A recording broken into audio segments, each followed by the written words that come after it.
तो आइए सुनते हैं आज की वीडियो में किसी की जिंदगी पर बीती एक पुरअसरार और नाकाबिल यकीन कहानी। मेरा नाम राहीला कमाल है। मैं लंदन में पैदा हुई। मेरे मामू का ताल्लुक रावलपिंडी से है। मैं इंग्लैंड की एक मशहूर यूनिवर्सिटी में शोबा आर्कियोलॉजी में ग्रेजुएशन कर रही हूँ। इसके अलावा मैं पार्ट टाइम में लंदन के एक बहुत बड़े एंटीक स्टोर में जॉब भी करती हूँ। इस स्टोर में दुनिया भर से एंटीक कलेक्टर्स की सारा साल आमदोरफ्त रहती है। मेरा तकर्रुर उस अजीमुशान स्टोर के जेवरात के हिस्से यानी ज्वेलरी डिपार्टमेंट में है। इस हवाले से कदीम और नादिर जेवरात पर मेरी नज़र बहुत गहरी और मुताला काफ़ी वसी है। पिछले साल में मैं पहली दफ़ा अपनी नानी अम्मा से मिलने रावलपिंडी आई। यहाँ मुझे जो प्यार मिला वो लफ्ज़ों में बयान नहीं किया जा सकता। अपने इस क़याम के दौरान नानी अम्मा ने मुझे अपने जेवरात दिखाए। उन जेवरात में एक हार जो कि एक चमड़े की पोटली में था मेरी नज़रों का मरकज़ बन गया। ये हार अपनी वजह कता से और हारों से बिल्कुल मुख्तलिफ था। ऐसा या उससे मिलता जुलता कोई हार मैंने कभी नहीं देखा और ना ही उसके बारे में कहीं पढ़ा था। ये खालिस सोने का था और खासा बेशकीमत मालूम हो रहा था। जब मैंने नानी से उसके बारे में पूछा तो उन्होंने उसके बारे में बड़ा ही अजीबोगरीब वाक़या सुनाया। ये वाक़या आप मेरी नानी की ज़ुबानी ही सुनिए। काफ़ी साल पुरानी बात है। मेरी शादी को 2 साल का अरसा गुजरा था। मेरे शोहर मिर्ज़ा शौकत बेग यानी तुम्हारे नाना महकमे पुलिस में मुलाजिम थे। अल्लाह ताला ने हमें एक बहुत प्यारी बेटी फातिमा यानी तुम्हारी अम्मी से नवाजा था। मेरे पूरे ससुराल में लड़कियों का बहुत काल था। मेरे 7 देवर और जेठ थे, मगर ननद सिर्फ एक थी जो सब भाइयों और माँ की बहुत लाडली थी। मेरे सास ससुर अपनी औलाद की शादियों के फर्ज से सुबकदोश हो चुके थे। यहाँ भी कुदरत ने उनको पोते तो काफ़ी सारे अता किए, मगर पोती सिर्फ फातिमा ही उनकी गोद में आई। अकेली लड़की होने की वजह से वो सारे घर की आंख का तारा थी। इन्हीं दिनों मेरे शोहर को अपने एक अजीज दोस्त की शादी में कराची जाना पड़ गया। हम शादी के बाद कहीं भी नहीं गए थे, लिहाजा मेरे शोहर ने मुझे साथ ले जाने का फैसला किया। हम लोगों को स्टेशन छोड़ने पूरा खानदान ही पहुंचा हुआ था। ऐसा लगता था कि हम कराची नहीं बल्कि मुल्क से बाहर कहीं दूर और 15 दिन के लिए नहीं बल्कि बरसों के लिए जा रहे हूँ। खैर, रेलगाड़ी के चलते चलते भी सब लोगों ने फातिमा को बहुत प्यार किया और बहुत सारी दुआओं के साथ हमें रुखसत किया। फातिमा उस वक्त 7-8 माह की थी और 2-3 दिन से तबीयत की खराबी के सबब चिड़चिड़ी सी हो रही थी। हर वक्त रोती रहती थी। हमारा सफ़र बहुत अच्छी तरह तय हो रहा था। हमारी बोगी में भी अच्छे लोग सफ़र कर रहे थे। रात खाने के बाद मेरे शोहर ने मुझसे पूछा कि किसी और चीज़ की ज़रूरत तो नहीं है। मेरे इनकार करने पर वो तकिया उठाकर ऊपर बर्थ पर चढ़ गए और थोड़ी ही देर में खराटे लेने लगे। फातिमा को जो दवा दी थी शायद उसमें नींद की दवा भी शामिल थी, जिसकी वजह से वो मज़े से सो रही थी। रेलगाड़ी अपनी पूरी रफ्तार से दरख्तों, खेतों और देहातों को पीछे छोड़े भागे चली जा रही थी। गर्मियों के दिन थे पर रातें बड़ी खुशगवार थीं। खिड़की से ठंडी हवा के झोंके बहुत अच्छे मालूम हो रहे थे। मैं भी सारा दिन की जागी और काफ़ी थकी हुई थी, लिहाजा फ़ौरन ही आंख लग गई। न जाने मुझे सोते हुए कितना वक्त बीता होगा कि गाड़ी किसी स्टेशन पर रुकी और स्टेशन की मखसूस आवाज़ों ने मुझे जगा दिया। रात के 2:30 बज रहे थे, मगर स्टेशन जाग रहा था। मैंने स्टेशन का नाम देखा, लिखा था गम्बट। अभी गाड़ी ने दोबारा से हरकत में आना शुरू ही किया था कि फातिमा उठ गई और रोने लगी। मैंने उसे कांधे से लगाया और थपकने लगी, मगर उसने तो चुप ना होने की गोया कसम खाई हुई थी, तो वो और जोर जोर से रोने लगी। मैं उसे लेकर खड़ी हो गई। इसी असना में गाड़ी अच्छी खासी रफ्तार पकड़ चुकी थी। मेरे शोहर तो ऐसे घोड़े बेचकर सोते हैं कि कभी भी कुछ हो जाए उठने का नाम नहीं लेते। पूरे डब्बे में सभी लोग सो रहे थे और फातिमा के मुसलसल रोए चले जाने से मैं बहुत परेशान थी। मुझे अच्छा नहीं लगता कि अगर मेरी बेटी की वजह से किसी की भी नींद खराब हो। अचानक रेलगाड़ी को शायद कोई लाल सिग्नल मिला होगा, जिसकी वजह से वो रुकने लगी। मैं और मुसाफिरों के आराम की खातिर फातिमा को लिए दरवाजे के पास आ गई। रेलगाड़ी कमात के खेतों में खड़ी थी। बाहर चांद की रोशनी बड़ी भली मालूम दे रही थी। फातिमा को भी गाड़ी रुकने का एहसास हो गया और वो पहले से ज्यादा आवाज से रोने लगी। ट्रेन के रुकने की वजह से पूरे माहौल पर खामोशी तारी थी। ऐसे में उसके रोने की आवाज बहुत बुरी लग रही थी। मैंने फातिमा को डराने को कहा, चुप हो जाओ वरना तुम्हें जिन ले जाएगा। ये कहकर मैंने दरवाजे के बाहर लगे एक पीपल के दरख्त की तरफ इशारा किया। आ जाए जिन, मेरी फातिमा को ले जा, ये चुप नहीं हो रही है। मेरे ये कहते ही मुझे ऐसा लगा कि कोई मेरे बिल्कुल नजदीक आन खड़ा हो और फिर यकायक फातिमा को मुझसे किसी ने छीन लिया और वो लम्हे भर में ही मेरे सामने से गायब हो गई। अपने हाथों पर मुझे वाज़ेह तौर पर किसी बड़े बड़े खुरदरे हाथों का लम्स महसूस हुआ। मैंने एक फलक शगाफ चीख मारी, मेरी बेटी को कौन ले गया? मेरी बेटी को मुझे वापस कर दो। मैं बुरी तरह चीख रही थी। अचानक मेरी आंखों के सामने अंधेरा छा गया और मैं चकराकर वहीं गिर पड़ी। मैं न जाने कब तक बेहोशी की हालत में रही। फिर किसी ने मेरे मुंह पर पानी डाला और जोर जोर से झंझोड़ा। मैंने आंखें खोली तो देखा शौकत मुझ पर झुके हुए हैं। उनका चेहरा वहशत ज़दा हो रहा था। आसपास बहुत से मर्द औरतें खड़े हैं और मुझे होश में आते देखकर वो चिल्लाए, शाहिदा, फातिमा कहाँ है? अल्लाह के लिए जल्दी बताओ। फातिमा का नाम सुनकर मैं पूरी तरह होश में आ गई। रेलगाड़ी सब बातों से बेनियाज दौड़ी चली जा रही थी। किसी भले मानस को उस वक्त रेलगाड़ी रोकने का ख्याल आया और उसने जंजीर खींच दी। ट्रेन के रुकते रुकते मैं रोते हुए सारा किस्सा सुना चुकी थी। कोई भी मेरी बात पर यकीन नहीं कर रहा था और तो और शौकत भी मेरी तरफ बेयकीनी से देख रहे थे। मैं ज़ारो कतार रो रही थी। गार्ड और रेलवे पुलिस के एहलकार भी आ गए। शाहिदा, ठीक ठीक बताओ क्या हुआ था? क्या वो तुम्हारे हाथ से गलती से गिर गई? शौकत रूहानसा सा हो रहा था। अगर ऐसा है तो तुम्हारा कोई कसूर नहीं है, पर मुझे सही बात बताओ, मैंने रोते हुए कहा। शौकत, उस वक्त तो ट्रेन रुकी हुई थी एक स्टेशन के करीब। क्या नाम था स्टेशन का? गुम्बट था। हाँ शौकत, उस स्टेशन का नाम गुम्बट ही था। उसके पास ही ट्रेन रुकी थी कुछ देर को। मुझे फिर रोना आ गया। मेरी बच्ची कहाँ गई? मेरी बच्ची। एक औरत ने मुझे गले से लगा लिया और तसल्लियां देने लगी और मैं बिलक बिलक कर रोने लगी। शौकत ने गार्ड को अपना पुलिस का कार्ड दिखाया और उनको लेकर डब्बे से बाहर उतर गए। और डब्बों से भी लोग उतरे थे और हमारे डब्बे में आकर रुकने की वजह मालूम कर रहे थे। कुछ लोग खिड़कियों से झांक कर खबरें हासिल कर रहे थे। मैं रो रो कर अल्लाह रब्बुल इज़्ज़त की बारगाह में दुआ कर रही थी कि ऐ पाक रब, मुझे मेरी बेटी से मिला दे। अचानक रेलगाड़ी की विसल सुनाई दी और वो हरकत में आने लगी। मैं बेचैन होकर चीखी, कोई इसे रोको, ये मुझे मेरी बच्ची से और दूर ले जाएगी। इसे रोको, ट्रेन को रोको। इतने में शौकत भी आ गए। गार्ड साहब भी उनके हमरा थे। फिक्र नहीं करो शाहिदा, हम वापस उस जगह जा रहे हैं जहाँ से फातिमा को वो ले गए थे। हम उस जगह से बहुत आगे नहीं आए हैं। रेलगाड़ी रिवर्स में वही जा रही है। मैंने हैरान होकर उनकी तरफ देखा। उन्होंने पलटकर किसी को आवाज दी, आइए बड़े साहब। पिछली सीटों से उठकर एक दरमियानी उम्र के बारिश बुजुर्ग आए और सुकून से सामने वाली सीट पर बैठ गए। ये साहब भी इसी ट्रेन के मुसाफिर हैं और हैदराबाद जा रहे हैं। शौकत ने उनका तारुफ कराते हुए कहा, पूरी ट्रेन में तुम्हारे किस्से का यकीन सिर्फ इन साहब ने किया है और कहते हैं जो हुआ है वो नामुमकिन नहीं है। मैंने उनकी तरफ देखा।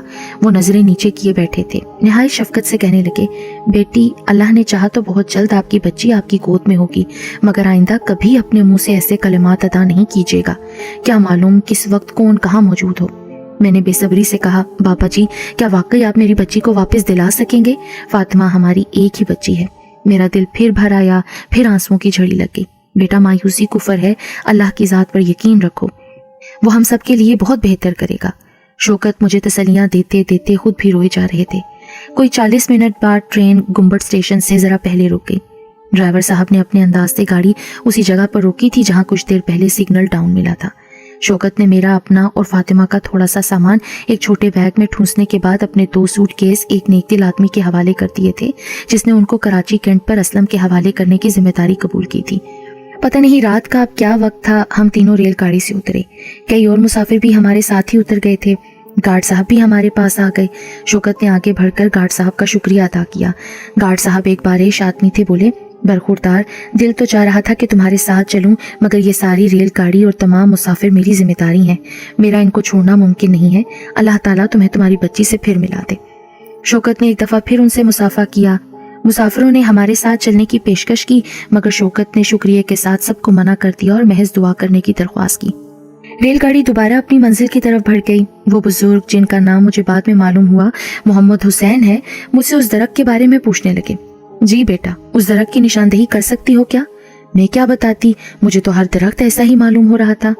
मुझे परेशान देखकर मोहम्मद हुसैन साहब बोले, कोई नहीं बेटा, अभी सब खुद ही पता चल जाएगा। फिर अपने पीछे आने का इशारा करके वो खेतों के दरमियान छोटी सी पगडंडी पर चल पड़े। मैंने पलट कर देखा। रेलगाड़ी लम्हा बलम्हा नजरों से दूर होती जा रही थी। अगर दिल में आंधियां चल रही होती तो चांदनी की चादर खेतों के ऊपर पड़ी बहुत अच्छी मालूम होती। कुछ दूर चलने के बाद हम एक घर के पास पहुंच गए। मोहम्मद हुसैन साहब ने हमें वहीं ठहरने को कहा और खुद आगे बढ़कर दरवाजा बजाया। अंदर से किसी ने पंजाबी जुबान में पूछा, कौन है भाई, इतनी रात में क्या काम है? मोहम्मद हुसैन साहब ने भी पंजाबी में ही जवाब दिया, भाई हम मुसाफिर हैं और सुबह तक ठहरना चाहते हैं। हमारे साथ एक औरत भी है। थोड़ी देर बाद मैं जनाने में थी और शौकत और मोहम्मद हुसैन साहब साहिब खाना के साथ सहन में। घर वालों को जब तमाम हालात का इल्म हुआ, उन्होंने हमसे निहायत हमदर्दी का इजहार किया और हमें हर मुमकिन मदद करने का यकीन दिलाते हुए हमारे हक में दुआ की। थोड़ी ही देर में गर्मा गर्म पराठों की इश्तहा अंगेज खुशबू आनी शुरू हो गई। मुझे उन सादा लोगों से बड़ी शर्म सी महसूस हुई कि रात 3 बजे वो अनजान मेहमानों की खातिर तवाज़ा में लगे हुए हैं। सबके बहुत इसरार पर थोड़ा सा खाना जहर मार किया। मोहम्मद हुसैन साहब ने कोई 3:30 बजे हम सबको सोने का कहा और खुद एक कोने में जाए नमाज लेकर बैठ गए। किसी ने बिल्कुल सही कहा है कि नींद तो सूली पर भी आ जाती है। नींद ने भी आंसुओं के साथ मिलकर आंखों में जगह बना ली। सुबह 7:30 बजे उठी तो देखा सब लोग जाने कब के जागे हुए थे। एक 20-22 साल की खूबसूरत लड़की, जिसको सब गालिबन जरीना पुकार रहे थे, मुझसे कहने लगी, बाजी आपको भाई साहब बुला रहे हैं। मैं बाहर आई तो शौकत साहब का खुशी से दमकता चेहरा देखा। मैंने बेसब्री से पूछा, क्या हुआ शौकत, मेरी फातिमा मिल गई क्या? बेशक अल्लाह रहीम करीम है और उसी ने इनको हमारी मदद के लिए भेजा है। जानती हो ये अपने मोहम्मद हुसैन साहब कौन है? फिर मेरा हवन्नक चेहरा देखकर शौकत खुद ही बोले, ये बहुत बड़े बुजुर्ग और अल्लाह वाले हैं। अल्लाह की मखलूक की खिदमत को इबादत समझते हैं। रात भर इबादत और मुख्तलिफ किस्म के वज़ाइफ में मशगूल रहे हैं। कहते हैं कुछ ही देर बाद हमारी बेटी हमारे पास होगी इंशाअल्लाह। मेरे दिल की गहराइयों से भी निकला इंशाअल्लाह। मोहम्मद हुसैन साहब ने घर वालों से कहकर एक कमरा खाली करा लिया। घर के मालिक, जिनका नाम नज़ीर मोहम्मद था, उनसे कहने लगे कि अभी थोड़ी देर में कुछ लोग आपके दरवाजे पर आएंगे। उनसे कोई भी बात मत कीजिएगा जब तक वो बाहर ना चले जाएं। बेटी, अल्लाह ताला ने आपको बहुत हिम्मत अता फरमाई है। आपने बहुत सब्र किया। अब थोड़ा सब्र और करते हुए उनको कुछ ना कहिएगा जो आपकी बच्ची ले गए थे। वो अब वापस करने आ रहे हैं। वो अपने किए पर बहुत शर्मिंदा है। इस सारे किस्से में वैसे भी सारा कसूर उनका नहीं था और हमें अपनी बच्ची से ही गर्ज रखनी चाहिए। मेरे जहन में अभी कई सवाल कल बला रहे थे, मगर मैं खामोश रही। मेरा दिल बराबर मुझे ये यकीन दिलाने की कोशिश कर रहा था, ये फरिश्ता सिफ्त शख्स यकीनन मेरी मुश्किल अल्लाह की मदद से दूर करने की सलाहियत रखता है। कोई 5 मिनट बाद नज़ीर मोहम्मद ने दरवाजे से झांक कर बताया कि आपके मेहमान तशरीफ़ ले आए हैं। थोड़ी देर में 3 लंबे लंबे कद के आदमी जो निहायत साफ सुथरे सफ़ेद शलवार कमीज में मलबूस थे अंदर दाखिल हुए। उनके चेहरों की रंगत सुर्ख सफ़ेद थी। उनमें से 2 की दाढ़ी बिल्कुल खाली थी। तीसरे अपने चेहरे पर लंबी सफ़ेद दाढ़ी सजाए अपनी वज़ाकता से उनके अमीर या सरदार मालूम दे रहे थे। तीनों ने बड़ी अकीदत के साथ मोहम्मद हुसैन साहब के साथ मुसाफा किया और हम दोनों की तरफ देखकर महज सर हिलाने पर इक्तफा किया और मोहम्मद हुसैन साहब के सामने सर झुकाकर बैठ गए। मैंने एक नज़र में उनके चेहरे पर नदामत और शर्मिंदगी के साए वाज़ेह तौर पर महसूस किए। मोहम्मद हुसैन साहब ने तेवरियों पर भर डालकर कहा, और इस पर आप अपने आप को मुसलमान कहते हैं? क्या मुसलमान अपने मुसलमान भाई को कोई अजियत देने का सोच भी सकता है? अच्छा, अब बहुत हो चुका, जल्दी से लाइए इनकी बच्ची। माँ बाप को अच्छा खासा परेशान कर चुके हैं आप लोग। सफ़ेद दाढ़ी वाले साहब ने पीछे मुड़कर देखा। उनके साथी के हाथ में ना जाने कहां से एक छोटा नरम मुलायम गद्दा आ गया जो उसने उनके हवाले कर दिया। उन्होंने निहायत एहतियात से वो गद्दा हम दोनों मियाँ बीवी के सामने रख दिया। मैंने बिजली की तेजी से वो गद्दा उठाया और उसे खोलकर देखा तो मेरी फूल सी बच्ची इन तमाम हंगामा खेज हालात से बेखबर मुंह में अंगूठा लिए आराम से सो रही थी। मैं बेख्तियार होकर उसे चूमने लगी। मेरी आंखों से एक बार फिर चश्मे फूट पड़े, मगर इस बार इनमें खुशी के आंसू थे। शौकत की हालत कुछ मुख्तलिफ ना थी। कभी वो फातिमा के गाल छू छू कर देखते, कभी उसके नन्हे मुन्ने हाथों की मुट्ठियों को चूमने लगते। ये तमाम मंजर मोहम्मद हुसैन साहब गालिबन पहली दफ़ा नजरें उठाकर देख रहे थे। उनके चेहरे पर एक ख़ास किस्म की तमानियत और सुकून झलक रहा था। ऐसा लगता था उन्होंने कोई ख़जाना पा लिया हो। बेटी, हो सके तो हमें माफ़ कर देना। सफ़ेद दाढ़ी वाले बुजुर्ग मुझसे मुखातिब हुए। हम बहुत बड़ी गलत फहमी का शिकार हो गए थे। तुमने जब उस दरख्त की जानिब इशारा करके कहा कि ए जिन, इस बच्ची को ले जा, तो चूंकि हमारा उसी दरख्त पर बसेरा था, हम समझे आप कोई बहुत पहुंची हुई हस्ती हैं और हम आपकी आंखों से ओझल भी नहीं हैं। हम आपका हुक्म टाल नहीं सके, इसलिए हम इसको उठा लाए। हम समझे शायद आप इस बच्ची को हमें देना चाहती हैं। हैरत की बात यह थी कि मैं इस बात पर कतई खौफज़दा नहीं थी कि मुझसे कोई जिन मुखातिब है। हालांकि मैं अपने ख़ानदान में अच्छी खासी डरपोक मशहूर हूँ, बल्कि मैंने उन शफीक और मेहरबान चेहरे वाले बुजुर्ग जिन से कहा, बाबा गलती मेरी तो थी, आप मुझसे माफ़ी मांग कर मुझे शर्मिंदा ना करें। मेहरबान चेहरे वाले बुजुर्ग जिन एक दफ़ा फिर अपने साथी की तरफ पलटे। इस दफ़ा उसने उनको एक चमड़े की पोटली सी थमा दी। ये लो बेटा, हमारी तरफ से इस प्यारी सी बच्ची के लिए एक छोटा सा तोहफा। उन्होंने हाथ बढ़ाकर पोटली हमारे पास रख दी और मोहम्मद हुसैन साहब से इजाज़त तलब करके बाहर चले गए। बच्ची का गद्दा निहायत नरम मुलायम था और उसमें से इतनी मसूरकुन खुशबू आ रही थी जो आज बरसों गुजर जाने के बाद भी वैसी ही आती है। उनके चले जाने के बाद शौकत मोहम्मद हुसैन साहब के सामने आकर बैठ गया। हजरत, आज अगर इत्तेफाक से आप ना मिलते तो फिर हम क्या करते? हम तो कभी अपने घर वालों को अपनी शक्ल ना दिखा पाते। हम तो इन्हीं रास्तों में फातिमा को आवाज़ें देते देते ख़त्म हो जाते। हम आपके मकरूज़ हो गए हैं। बताइए हजूर, हम आपका एहसान किस सूरत उतारें? शौकत की आवाज़ शिद्दत जज्बात से भर आ गई। वो बाकायदा रो रहे थे। मोहम्मद हुसैन साहब ने शौकत के सर पर हाथ रखा और कहने लगे, क्यों मुझे गुनहगार करते हो? सारे काम करने वाला वो अल्लाह है जिसके कब्जे में हम सब की जान है। अगर वाकई इसको एहसान समझते हो और इसको उतारना चाहते हो तो याद रखो, आज के बाद किसी को भी अगर मदद की ज़रूरत हो तो उसे मायूस ना करना। नेकी का तलब सिर्फ नेकी होता है, छोटी नेकी या बड़ी नेकी नहीं। किसी नागवार बात पर ज़रा सी चश्मपोशी इस खैरात से बेहतर होती है। जिसके पीछे कोई दुख हो, किसी के लिए मुस्कुरा देना भी मेरे भाई सदके में शुमार होता है। इतने में नज़ीर साहब ने अंदर आने की इजाज़त चाही। अपने ही घर में वो बिल्कुल अनजान लोगों के सामने बिछे जा रहे थे। हमारे मना करते करते उन्होंने बड़ा सा दस्तरख्वान लगवा कर हमें ज़बरदस्ती नाश्ता करवाया। 11 बजे के करीब हमने उन सब का शुक्रिया अदा करके उनसे इजाज़त चाही। उन सब ने बहुत ज़ोर दिया कि हम दोपहर का खाना खा कर जाएं, मगर हमने उनका बहुत बहुत शुक्रिया अदा किया और चले आए। शौकत ने नज़ीर साहब के हाथ पर अलग ले जाकर कुछ रकम रखनी चाहिए तो वो नाराज़ हो गए। कहने लगे, कोई छोटे भाइयों से भी कुछ लेता है?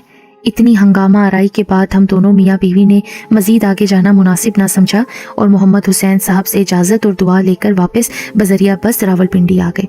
घर आकर मैंने बुजुर्ग जिन की दी हुई पोटली खोल कर देखी तो उसमें ये भारी सोने का बेशकीमत हार था।